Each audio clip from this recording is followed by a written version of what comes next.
Now this former Special Forces officer is representing Florida as the first Green Beret elected to Congress. Joining me now, a man who served more tours than a groupie for the Rolling Stones. GOP Florida Congressman Mike Waltz.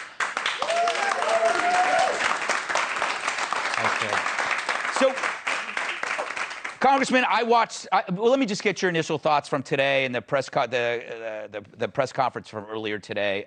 What are your thoughts? Oh, God. Well, the lies and misinformation, right? The war's not over. Mm-hmm. The terrorism that happens in Afghanistan doesn't stay in Afghanistan. It'll spread like a cancer. It will follow us home. This is a disaster on humanitarian grounds. It's a disaster for American credibility. And it's a disaster for counterterrorism. As we head into the 20th anniversary of 9/11, we're far less safe. And what pisses me off is future American soldiers are going to have to go back to clean up this mess with no bases. We gave them all away. No local allies. They're all being hunted down. And they're going to have to fight through a terrorist army that's loaded to the hilt with American equipment, billions of dollars of it. It's just outrageous. It's irresponsible. I'm honestly speechless because I've been up night after night helping Americans get out.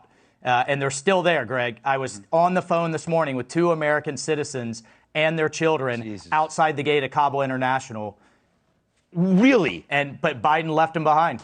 And really? We are trying to smuggle them out through other means. And here's the other thing, right? Is now they're saying, well, we have leverage. We have foreign capital and reserves, and we have all these things the Taliban want. You know who has the leverage are the Taliban in the form of hundreds of Americans we just gave them on a silver platter. So last I checked, when you're paying billions or allowing them access to billions in exchange for Americans to be let freed, that's a ransom. And so Biden's strategy is now we're going to pay ransom to terrorists to get the rest of our Americans out. It's outrageous. You keep hearing this thing from, we heard it today, is that of the, the 250 low hundreds, as they call it, casually, they want to be there.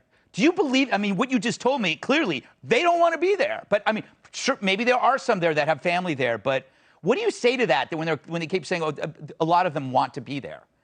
Please put me in touch with that American citizen that wants to be there with the Taliban, because I'll show you the voicemails, the videos, the desperate pleas that we're getting night after night after night. Please help us get out. We're trapped. We're stranded.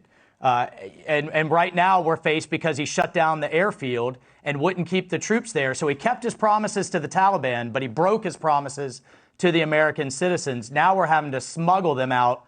It's incredibly dangerous, and that blood's on Biden's hands. We're going to make sure of it. Who made all? He bears responsibility, but it's not just one big up. There's a lot of small ones. There's a lot of small ones that are like not using the right airport, not with Taliban offering to let you take control of the other airport.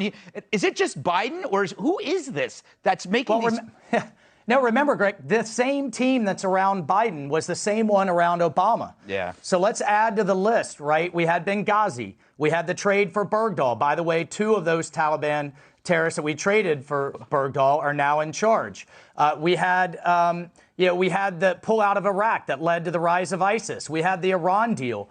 At the end of the day, this is a group of academics and political scientists without a speck of dirt under their fingernails that have actually had to deal with terrorists that think if we just give enough, if we concede enough, right, if we make enough concessions, if we're nice enough to them, they'll be nice back. That's why we are where we are. So it's that crew. It's Blinken. It's Feiner. It's Sullivan. By the way, you got Susan Rice and Kerry lurking in the background. It's all the same crowd making disaster after disaster after disastrous decision. One last question to you. What do you make of this belief that, because ISIS and Taliban don't get along, that's going to help us out? Do you buy that? No, not for a second. And the intelligence is clear that al-Qaeda and the Taliban are tied at the hip. They fully intend to come roaring back and hit America again. Greg, it's not like they're running around out there with different jerseys on, saying, well, I'm on this team or I'm on that team. They're all intermarried. They all have different allegiances. Sometimes they're fighting, sometimes they're together, but they have one clear goal. and that's attacking the West and killing Americans, period. So that's just, that's just a joke. And Biden's own intelligence people are telling us this. But you're going to hear them try to craft this narrative of we have good terrorists and moderate terrorists that'll work with us against the bad terrorists. Yes. Yeah. That's amazing. Don't buy it. Hey, sorry to make you want to drink, Yes. And depress everybody, but this is a terrible, terrible disaster. Congressman Waltz, many things make me want to drink that don't even come close to this. Like if I Make you want to drink a lot. Yes. Yes. All right, Congressman Waltz, thank you for joining us. I know you got a lot to do. Take care. Thanks for service.